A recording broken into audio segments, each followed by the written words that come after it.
does that do for you as a coach as you're trying to scheme? Do you feel like you have more options? I mean, how does that impact you? Well, I think you can always default to it's a get out of jail free card because the kid will go make a play regardless of calling. But then there's an element to that to all sports, and ours in particular. If a guy can throw off, make a tackle, he can find a way to make a bad play good for him, or make a 5-yard gain that stay a 5-yard gain, or one that would otherwise break for 20 that we're tackling for 10. So it gives you some tools in the toolbox without question, as long as you're sound and put him in the right position to be successful. Alex, what are your impressions of Isaiah? Well, I think he's a worker. I think he has, I talked about big speed. He's long. He can run. He certainly has a good knowledge base of the defense that's noticeable. Like a lot of young guys, I think the next step for him is to kind of cut it loose, and have the confidence that he knows it. Sometimes with young guys, they maybe know it better than they think they do. They're so used to, being a step behind mentally that it affects them physically. And one of the transitions they have to make is not just to know it in the meeting room, but have confidence that you know it when the pads come on and things are happening fast. And believe me, there's a lot of stuff going on, from both the receiver standpoint, and prior to that, from a call standpoint. I feel very confident in his ability to master the defense mentally, and we got to see him cut it loose physically. Physically, how difficult is it? Extremely strong. He's one of the strongest guys in our room, and probably from a weight room standpoint, kind of closer to maybe some of the big skill as opposed to a skill kid. And also has the ability to run. So there's a lot of positives when you mention Isaiah Pryor, and he's in a position to compete for a spot.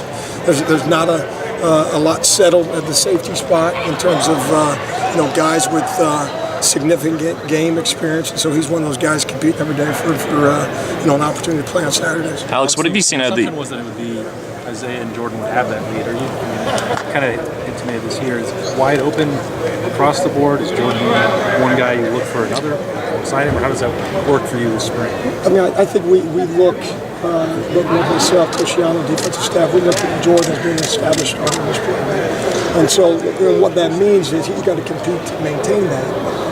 And our ultimate goal is to put the best two guys out there, whether it's to the field spot or the boundary spot.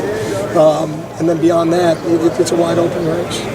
And all those guys, we'd like to shuffle the deck. I think it's okay to, day one, and Isaiah's getting a lot of work with the runs. With the ones, and he's got to make sure he takes advantage of those reps. And the message to him is, if you want to stay there, you got to perform at a certain level. It's a privilege to be a winner. You earn that. And we're rotating other guys through.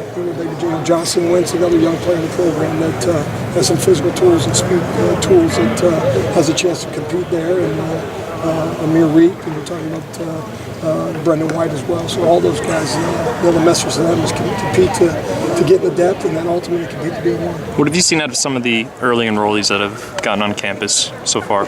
Yeah, and specifically on the defensive side of the ball, just on the back end, because you see them, we spend more time with them in the one-on-ones and 7-on-7s and all those things. But Seven Bigs, Tyreek Johnson, you just talk about guys that should be getting ready for prom or running spring track. All of a sudden, they're involved in a top 5 football program. There's a learning curve there, and in fairness to them, they have done nothing but compete since they've been here, and they certainly have a long way to go. They would tell you the same, but in fairness to them, it's a tall order coming out here and adjusting to the speed of college football.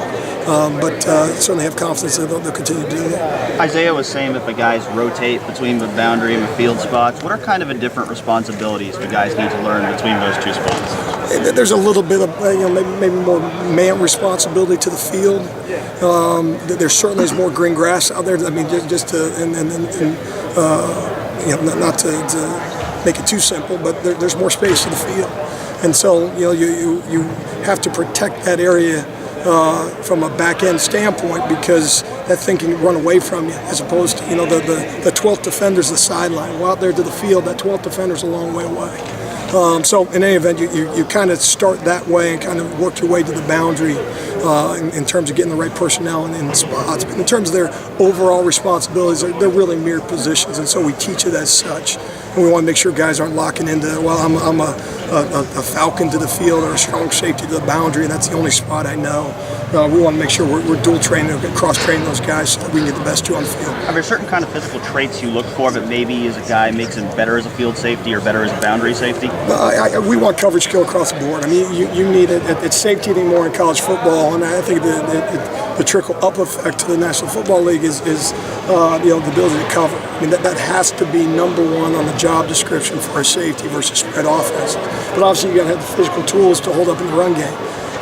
It's becoming more and more of a unique position. The big safety, the in-the-box safety.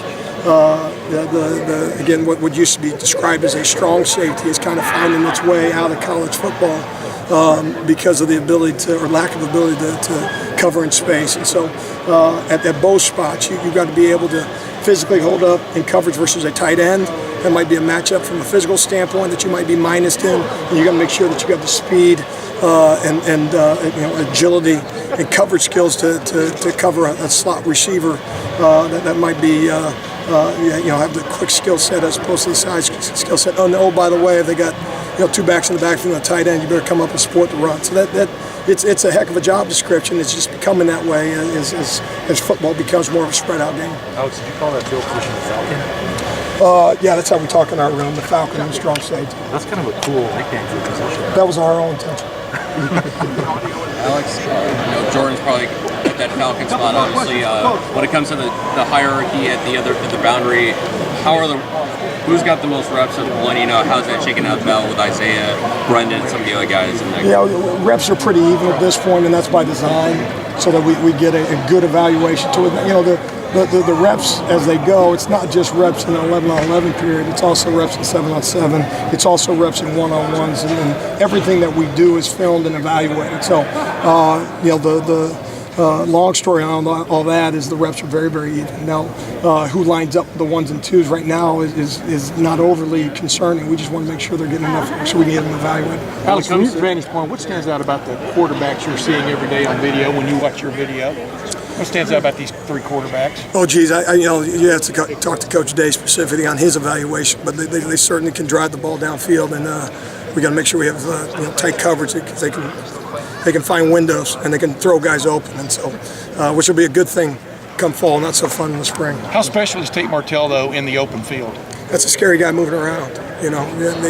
He makes you, he punishes you for good coverage, and that's not a real good feeling defensively. When it comes to nickel defense, obviously different coaches have their own different philosophies about the nickel. As a guy who's obviously you work with safeties and defensive backs, how interested are you in possibly employing 3 safeties into nickel? Is that something you guys are trying to implement? Well, we'll look at it, and then we got into a little bit of a sub package today, and we'll continue to look at that.